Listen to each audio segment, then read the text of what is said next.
Vous savez que la question de sécurité des Congolais est prise en bonne place par les autorités, notamment le vice-premier ministre et ministre de l'Intérieur, Sécurité, Décentralisation et Affaires coutumières, Jacquemain Chabani, qui ne cesse de donner des moyens conséquents, de locomotion, de mobilité aux unités de la police nationale pour la sécurité des Congolais et de leurs biens. C'est toute une politique du gouvernement et sous l'impulsion du chef de l'État Félix Antoine Tshisekedi Tshilombo, qui tient à ce que les Congolais vivent aisément dans la paix, dans la sérénité, dans la sécurité. Et les problèmes aussi qui se posent sur le terrain, la police aussi est confrontée à certaines difficultés sur le terrain, c'est celle de manque du courant électrique. La SNEL doit aussi faciliter la tâche à la police parce que quand il y a l'éclairage public, quand il y a l'électricité, en tout cas, les bandits à main armée ou les autres Koulouna ont du mal un peu à opérer. Et c'est ce qu'ils doivent faire. La sécurité concerne tous les comportements de la vie nationale, notamment la SNEL doit aussi fournir beaucoup d'efforts pour éclairer, pour essayer un peu de fournir l'électricité dans tous les coins de la capitale, pourquoi pas l'ensemble du territoire national. Ici aujourd'hui c'est un grand jour pour toutes les unités de la police nationale qui sont représentées ici.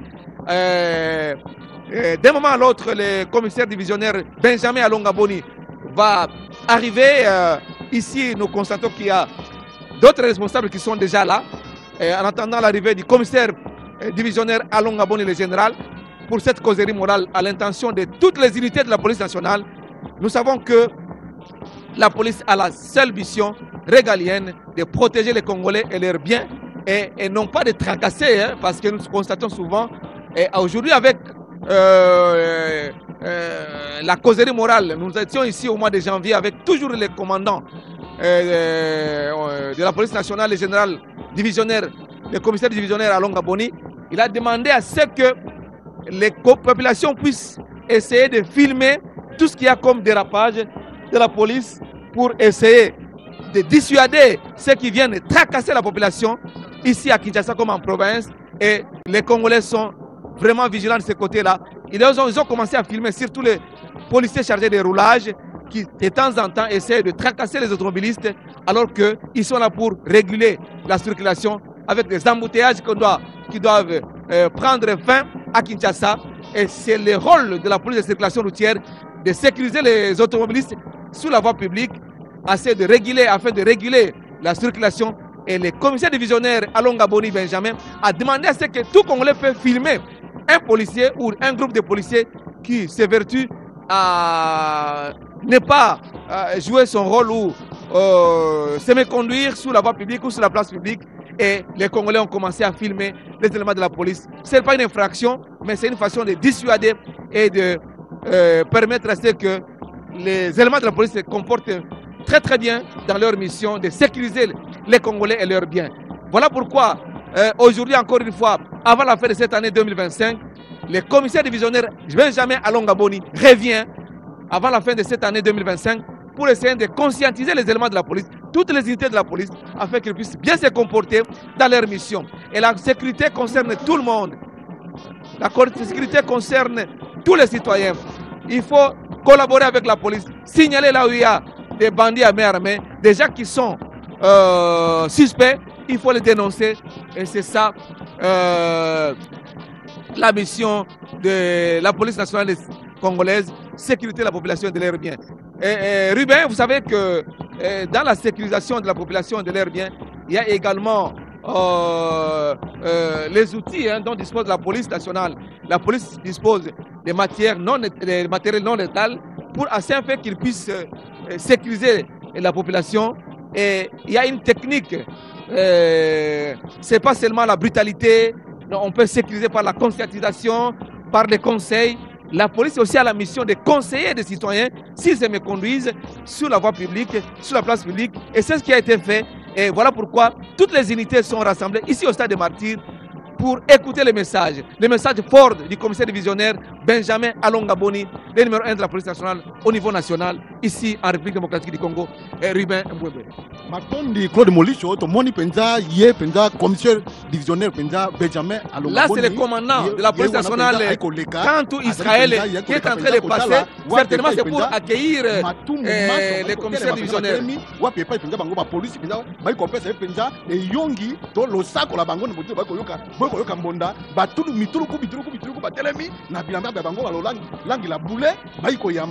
Benjamin Alonga Boni, commissaire divisionnaire, il y a la police, il y a l'école Congo démocratique. Ruben, là nous voyons les commandants de province.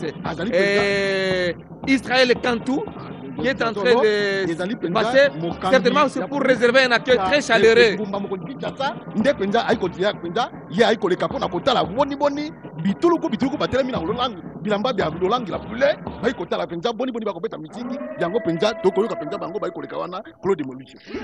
Merci Benjamin, merci Ruben. Blodette Kinaoko, vous savez que la police est bien structurée, bien hiérarchisée.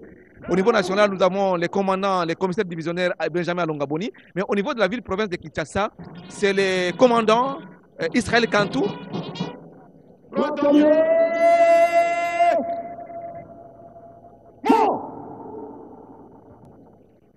Gardez! À vous! À droite, portez! Armée!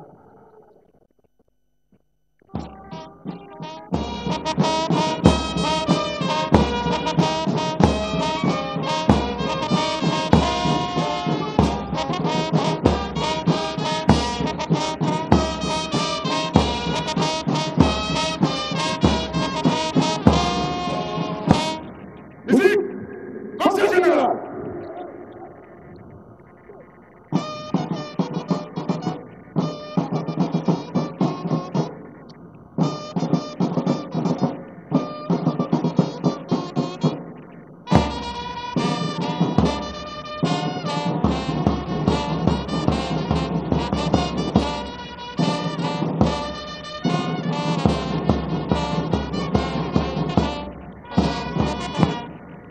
Monsieur le commissaire général de la police nationale congolaise, mon général, les unités de la police nationale congolaise, garnison de Kinshasa, sont rangées pour vous accueillir et vous rendre les honneurs à l'occasion de votre conseil moral au cadre et adjoint de la police nationale congolaise. Je vous invite à passer les unités en revue. Commandant troupe, commissaire supérieur, Roger, Wamoutegayo, debout, Amazon.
d'année. Très souvent, au début de l'année 2025, nous étions ici au Stade des Martyrs, toujours avec le commissaire général principal, le commissaire général Benjamin Alonga Boni, et nous sommes presque à la fin de l'année. Il est revenu pour conscientiser toujours les éléments de la police, et c'est le commissaire général principal, général Alonga Boni Benjamin, qui passe les troupes en revue. Il est accompagné du commandant ville de la province de Kinshasa, Israël et Kantou. Voilà, et un petit éclaircissement avec le commissaire Kalonda. Nous avons au niveau de la République démocratique du Congo, nous avons les 26 provinces. Et chaque 26 provinces est représentée par un commissaire provincial. Comme ici, nous avons Israël Kantou Bakoulou, qui est commissaire provincial. Nous avons à Lubumbashi, nous avons Mbula Kilimbalimba, nous avons Nord Kivu, nous avons à la Chopo, Congo central. Oui, ils sont au même niveau, bien même niveau que Israël Kantou. Voilà la précision. Voilà, c'est une précision de taille. Nous le savons, dans chaque province, il y a un commandant provincial de la police nationale. Là, le commissaire général principal Benjamin Alonga Boni vient de terminer le passage des troupes en revue. Tout le monde est en ordre, en place, bien habillé, bien structuré. Il s'est rendu compte qu'ils sont là. Ils ont répondu présent à cette causerie morale. Maintenant, il va parler à toutes ces unités de la police nationale et les conscientiser en prévision des festivités de l'année, de fin d'année, ici en République démocratique du Congo. Blodette, en prévision des festivités de la fin d'année, Blodette Kinaoko. Matondo mingi mutindu commissaire Kalonda mekatuka uzabisa beto yani metubati na bizunga nyonso ina betoke na makumi zole na sambanu na kisika ina nyonso chaque kizunga nyonso bakina commissaire na bao ndeti awa na Mbanza Kinshasa betoke na commissaire provincial ya Mbanza Kinshasa ina kile commandant Israël tantu kasi ankena mosi kena vili na yani Rapo.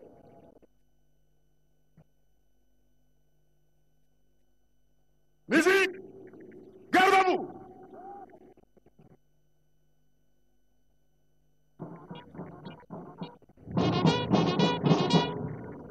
Le dernier mort. Gardez à vous. Au centre présenté. Amen. Musique, hymne national.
Message passé pour essayer.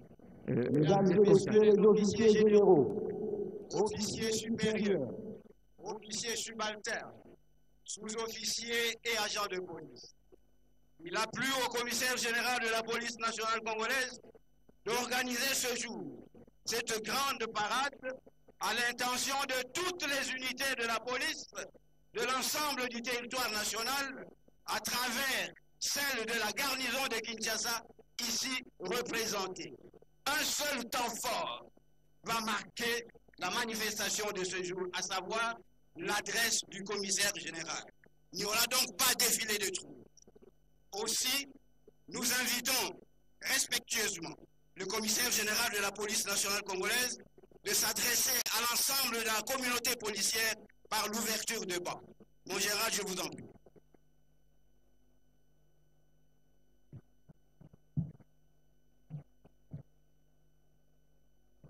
Officiers généraux, supérieurs, subalternes, sous-officiers et agents de la police nationale congolaise. Bote pe boboto na bino banso.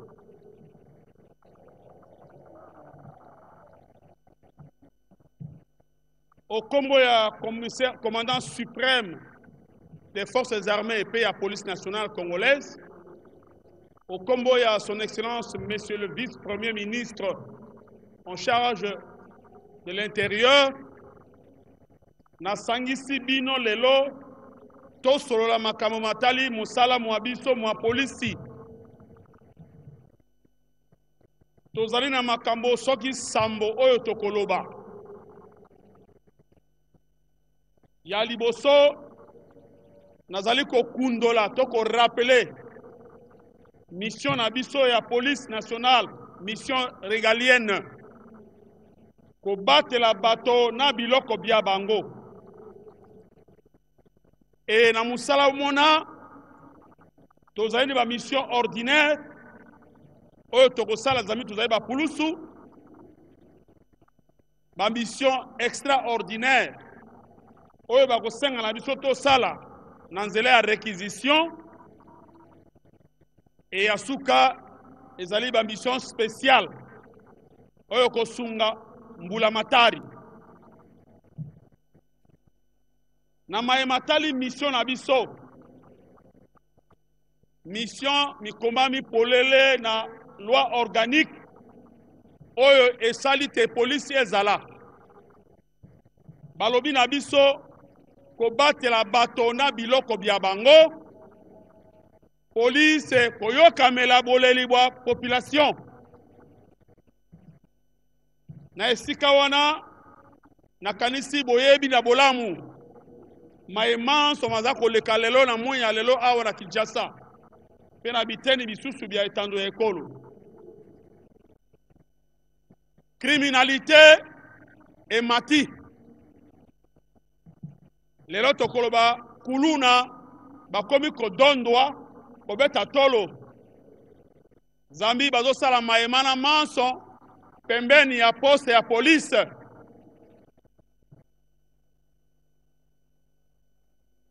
Krimi wana nyonso za kosalema pembeni ya police elingi koloba nini?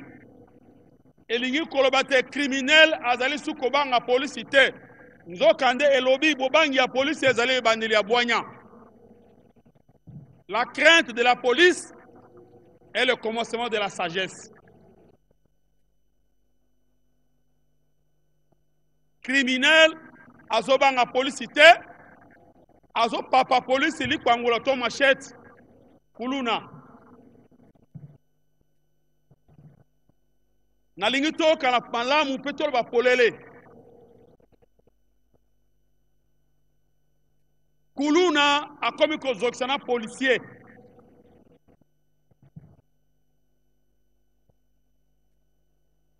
Elingi koloba nini? Soit yo policier oyo bazogisi yo oyebi musala te, ozali koyola ti poto meme me koti na kati netonga oyo naloba kokota na fenêtre. Lelo na tongo nazwi vidéo audience salama quelque part batuli policier yo zwi formation wapi oyo nasala formation te oza policier boye naza policier atangi komona mokonzi moko aza kosala epa na ye nakoyebisa na DRG bakobenga mokonzi wana ayebisa biso motu wana akoteli polisi na nzela nini.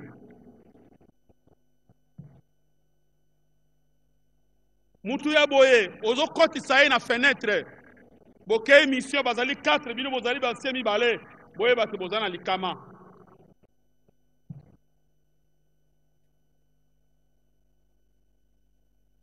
Na unité de morale les non-policiers bazana kati la bino wana ebele bapem ebele commandant ayebi zami ye mutaza ko administrer batu na sima na parade DRG akobenga commandant pem akosambisa ye soki bayebana bakoti na nzela esengeli te commandant za mundimi.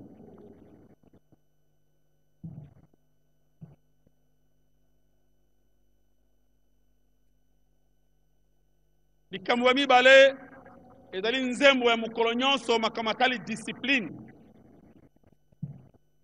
Discipline ya bato ya mbula matari koyoka mitindo mya bakonzi banso pe mitindo mya reglement kotosa sikasika wa kozongisa monokote ko ubekisa mobulu komemi ya bakonzi.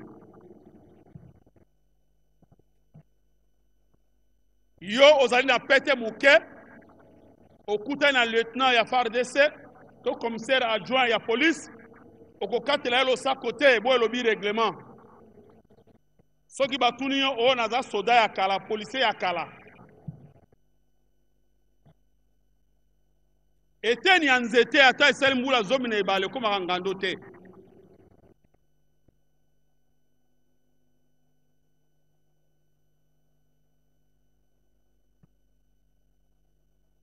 Ozali kolata biteni bya sokoto oyo epesami na unité na yo te.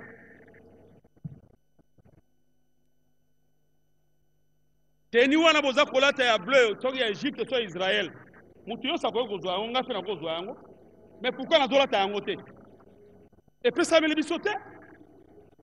Commandant ozo komona mutu wana alati teni obani nya oza kotala oza complice.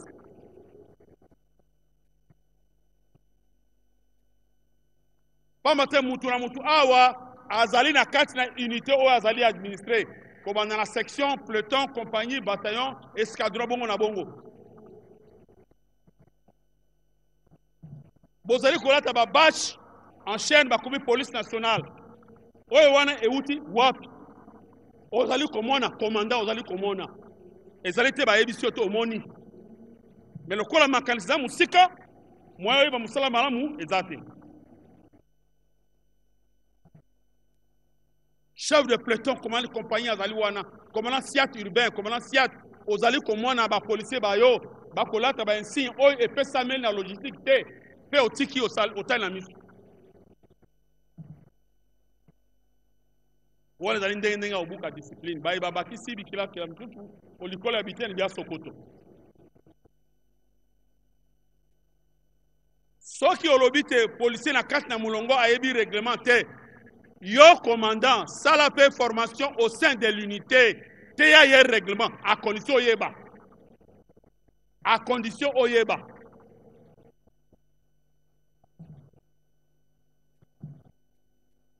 Ça la une formation à 4 unités, formation continue et ça est prévu. Mosala moi garde.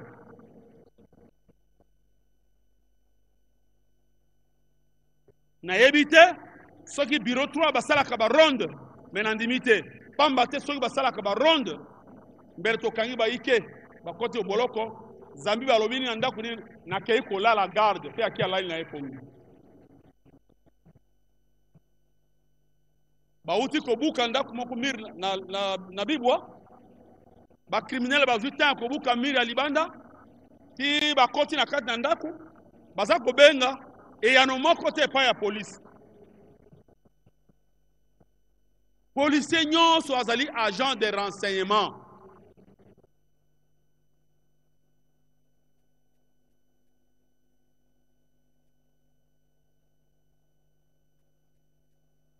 Mukolo likambo le kokomela yondo koyeba pasi na yango. Soki nano koti lianzité, okoyeba pasi ya lianzité. La police est à l'écoute de la population. Azali Koganga, boya, ata mutu moko te na poste de garde, bato bazate. Officier de permanence azalité, officier de garde azate. Bon, yo officier de garde soko azalité. Policier kozala musani.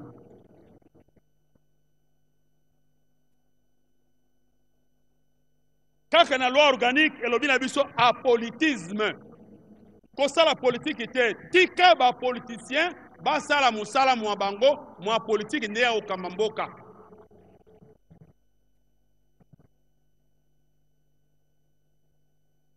Policier tout le temps peut mener politicien. Oh non, excellence, honorable. Mais ozolu kanini kuna ozolu exatangu na yo.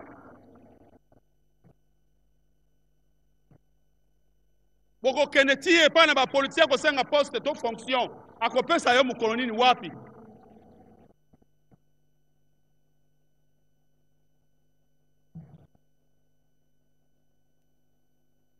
Nyonso wana ezokomela nga na matoi. Mais lokola libata mbula soko baza kobwaka mai eza kotiola.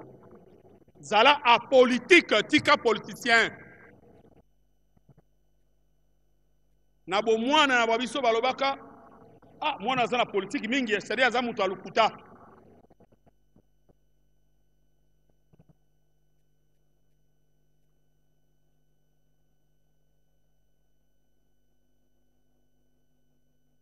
Mayematali tracasserie. Tracasserie eleki. PC. Na kebi sabino mbalebele, mais on dirait matoi, il faut qu'on débouche. Samedi, na doke na kota la site ba sinistre, na kangi PCR na kati na mutu kausa tracasserie, na bengi akimi. Lokola yebaki mbangu mingi balandie bazuye baye naye. Na tike na commissariat provincial. Aokende wapi? Na Ndolo. Zai matoi yo kakatu. Et la plupart n'abino boyebi code de la route était ma faisant fonction.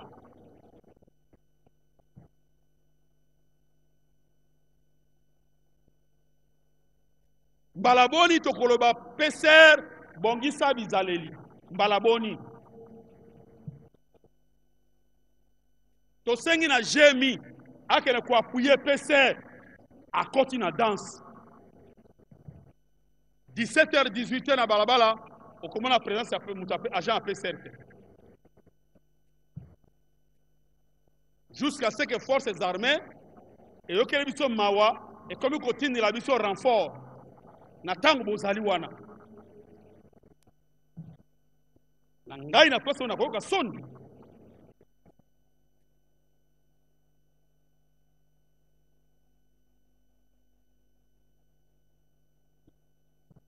Naba commandant commissariat, sous-commissariat, na commissariat urbain.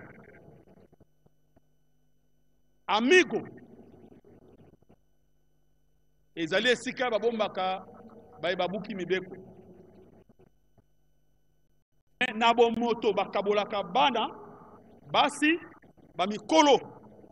Boko sangisa bango esika moko na basi na bana nami.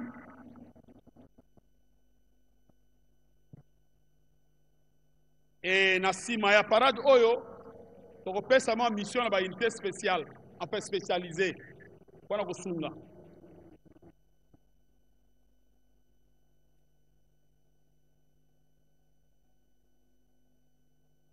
Réseaux sociaux. Réseaux sociaux.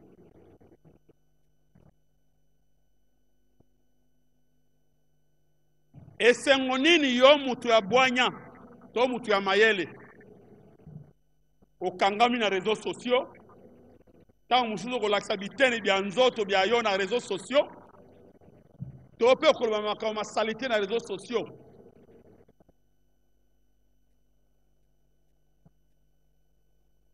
Nazali ko rappeler bino toyeba na bolamu nde totelemi awa kobanda na ngai ti policier asuka mutu na mutu azali ambassadeur ya libota na ye. Et ambassadeur aza ko représenter mboka oyo batindi ye.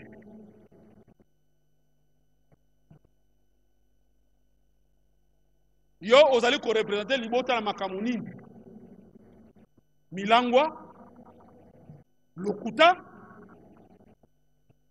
songi makambo ndenge na ndenge kindumba ezala mwasi ezala mobali. Excellence, monsieur l'ambassadeur plénipotentiaire, ou bien Excellence, madame l'ambassadrice plénipotentiaire, Yalibota Songolo, Tala Misala Miangomi.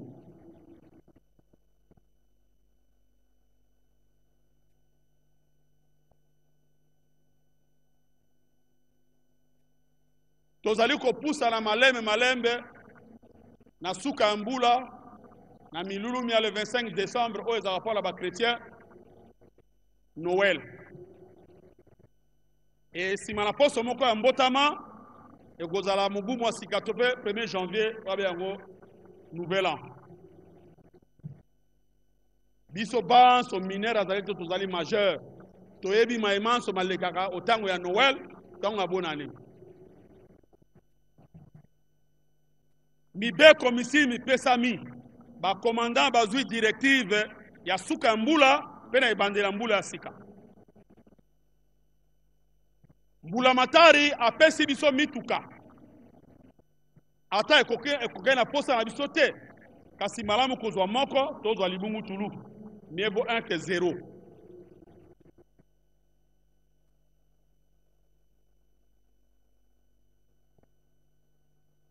Moto babengi ye officier. Kobana commissaire adjoint. To sous le lieutenant pour la mampinga. Ti na niveau ya général. Officier atambwisaka motuka ya leta te. Motuka moye mozali na plaque ya musala PNC to na étoile. Même soki ezali ya yo privé, okomema mutuka te to okopusa mutuka te. Officier akumbaka mutuka te. Au moins ya yo privé, oui. Mais un général que je suis, na jeep nanga 3 étoiles, ngai moko na volant, garde ko na droite, chauffeur na droite, garde ko na sima. Sikoyo, ngombe za ko ningisa mukila, to mukila za ko ningisa ngombe. Nani aza chauffeur nani? To kana quand même.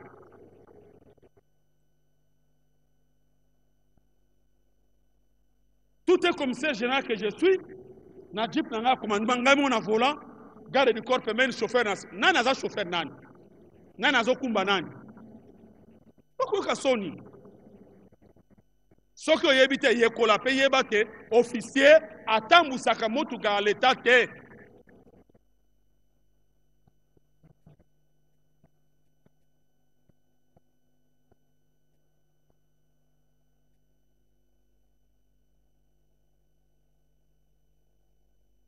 Ba OPJ soki bokangi batu bana bazali na terme balobi présomption d'innocence. Esenge na yo kotosa bo moto boye.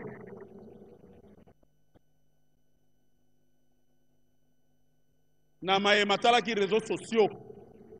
Oza ko samisa mutu otindi on na réseaux sociaux. Papa comment na yo nani? Instruction wana ezali secrète. Tout ça bon motonaye dignité humaine. Na kanisi bo moni ma maleka ki na victoire.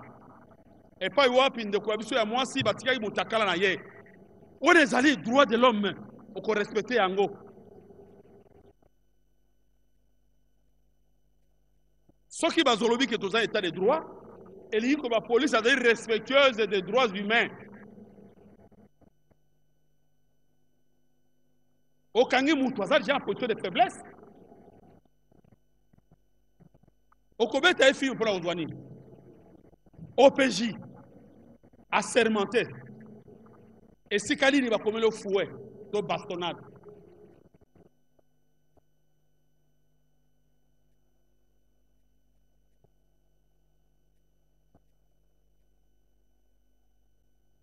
Et Sengela biso koyeba que tozali ba gardien de la paix.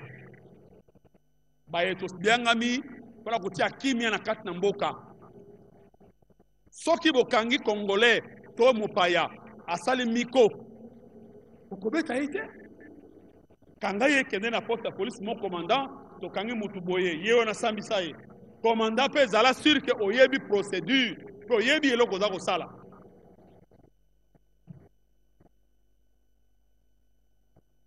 Na mosala mwabiso kelasi ezalaka gratuit. Tofutaka minerval te. Tofutaka droit d'inscription te. Tofutaka confirmation d'inscription te. Soki olingi osala OPJ esenge na okende kokota na etelo ya ba OPJ oyeba ndenge nini ya kosambisa mutu mpe koqualifie infraction.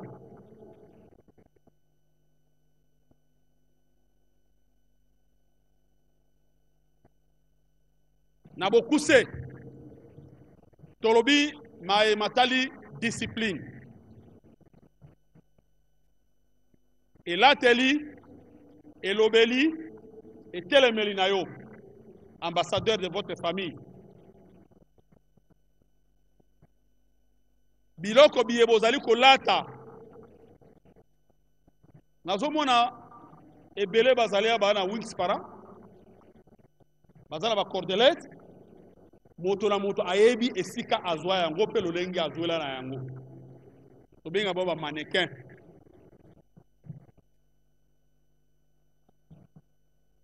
Soki oyebi te ndeko molinga me luka oyeba yango ekosunga yo koyeba eza mpona moto mosusu te mpona yo komisalela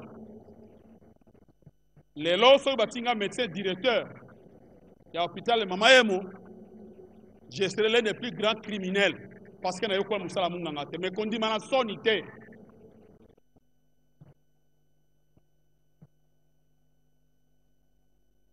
Musala mwasinzili to garde ba estro ya unité esengeli bo veye nango surtout na mikolo mieto tozali kolengela mpona kokoma Noël makama kozala ndenge na ndenge esengi na bino ba estro kotambolaka ronde. Bulamatari akaboli biso mituka nalobi bien que ezali mposa tosengaki yango wana te mais oyo bapesi biso tokozwa. Commissariat urbain moko azwi motuka moye.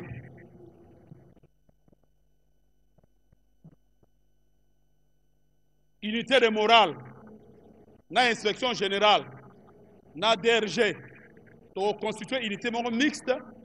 Soki motuka ya kitambo, to moni na banda to na Pascal, chauffeur te commandant to kangayo. Motuka ngalema tokudia ona tsangu tokanga commandant.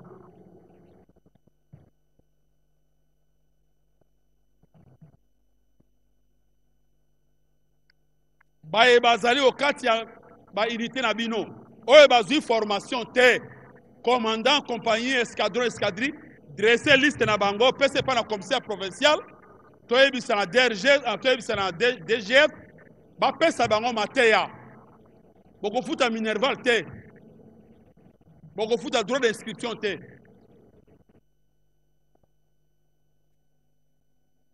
Ezali impensable yo commandant osala musala mutu ayebi te bokoloba langage nini.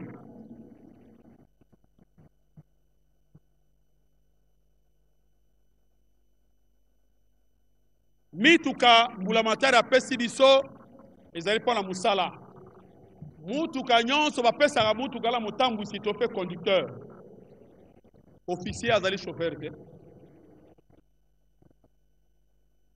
même nga naza chauffeur te nayebi kotambusa mutuka me naza chauffeur te.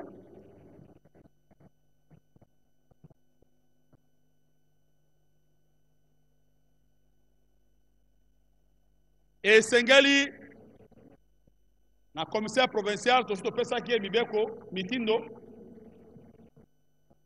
présence permanente 24 heures sur 24 na chaque point chaud mituka mizali bato baza na kati.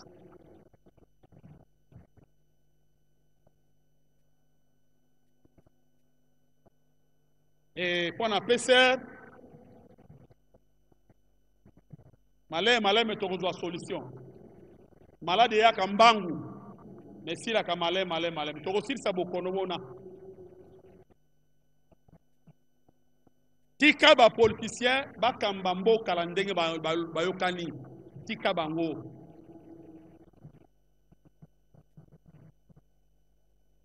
tika politicien vanda za makambo ebele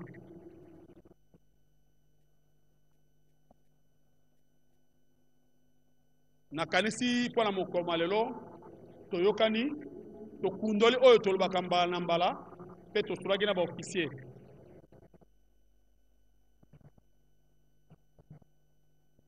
musique garde à vous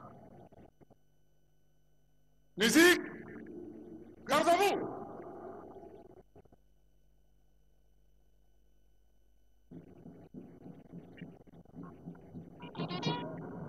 Droit allié. Non. Gardez.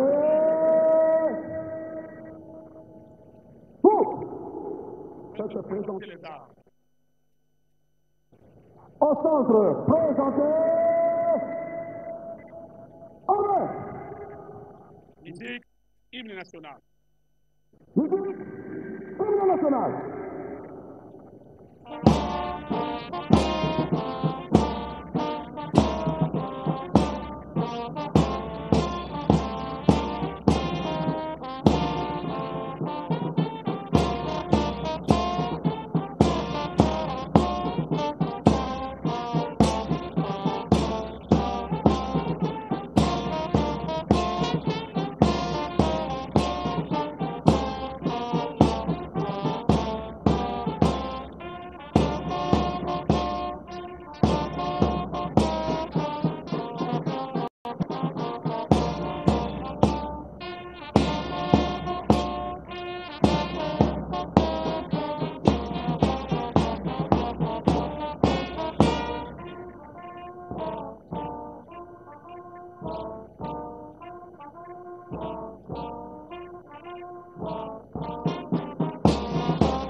Avec l'exécution de l'hymne national, terminé pour cette communication du commissaire général de la police nationale congolaise, le général Benjamin Alonga Boni.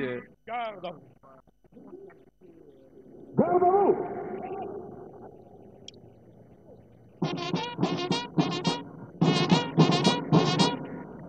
Allié.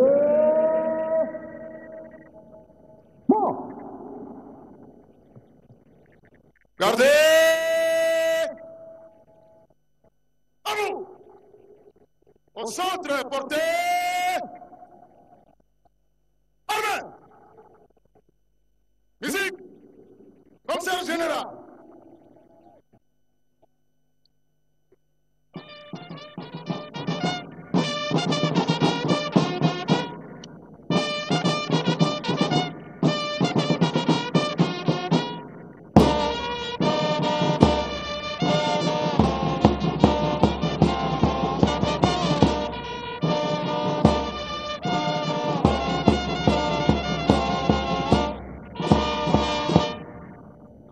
Monsieur le commissaire général de la police nationale congolaise, mon général, la cérémonie de séjour terminée. Les hommes sont à votre disposition pour la poursuite normale du programme du jour. À vos ordres. Honneur, hein, rendu au commissaire général de la police nationale congolaise, général Benjamin Alonga Boni, qui vient de livrer un message très très fort aux différentes unités de la police nationale congolaise.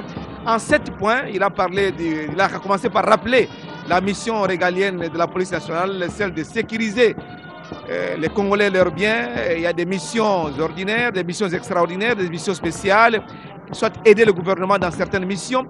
Il a martelé sur la criminalité, la montée de la criminalité, les Kuluna ou les braquages à travers la ville-province de Kinshasa, comme en province. Et il a parlé également des policiers qui ne sont pas en tenue commode, la discipline du policier dans le respect des règlements et de la procédure dans l'instruction de quelqu'un qui est arrêté. Benjamin Alonga Boni a parlé également des tracasseries policières, surtout au niveau de la PCR. Et au niveau de la PCR. Et Ruben, nous sommes presque arrivés à cette antenne spéciale ici. Un rappel en quelques lignes de la communication du commandant Alonga Boni. Terminé.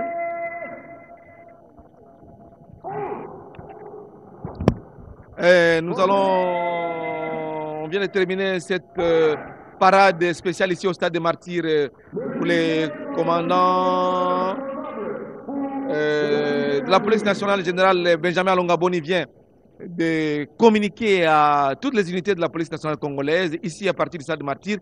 C'est à l'intention de tous les policiers à travers la République démocratique du Congo, toutes les 26 provinces. Avec cette communication, c'est-à-dire pour dire que les policiers doivent bien se comporter en prévision des festivités de fin d'année. Et ici, à Kinshasa comme en province, nous sommes arrivés à la fin de cette antenne spéciale à partir du stade des Martyrs. Au nom de cette grande équipe, Claude Monicho Kaïbe vous remercie de votre attention. Studio, si vous nous entendez, reprenez l'antenne pour la suite de nos programmes sur la RTN.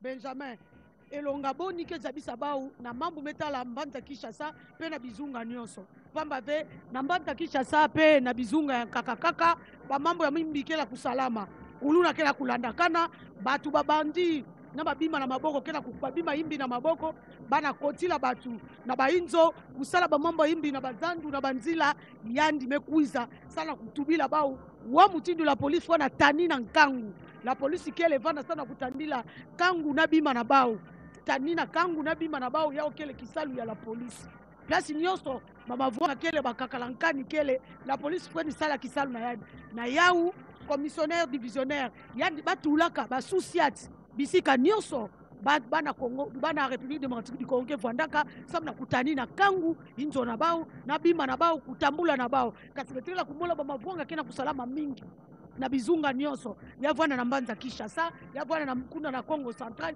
bisika nyonso na bakasai bisika nyonso ina kele mwana inti ya République démocratique du Congo. Africa cool, et abena cool, Africa cool, abena cool, le quoi cool matopi. Après toujours,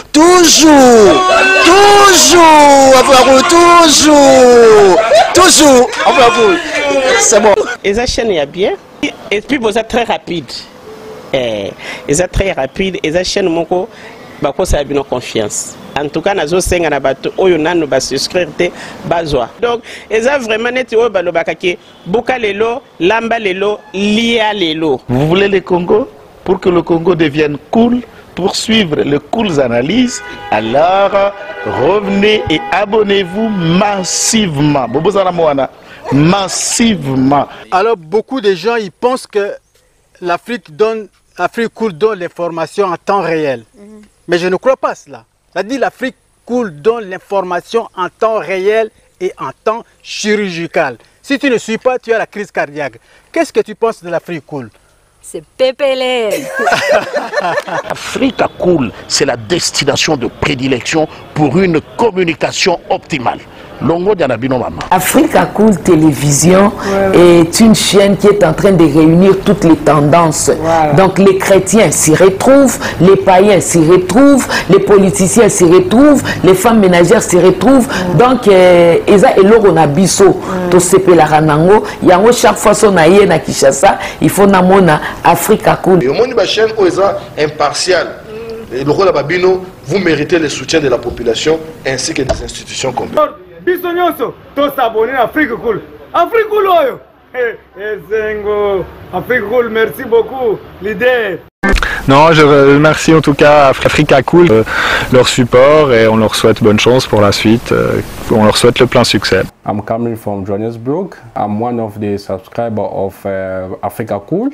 This is a great channel. You watch news that are very fast. I would like to ask everybody to subscribe and then stay tuned.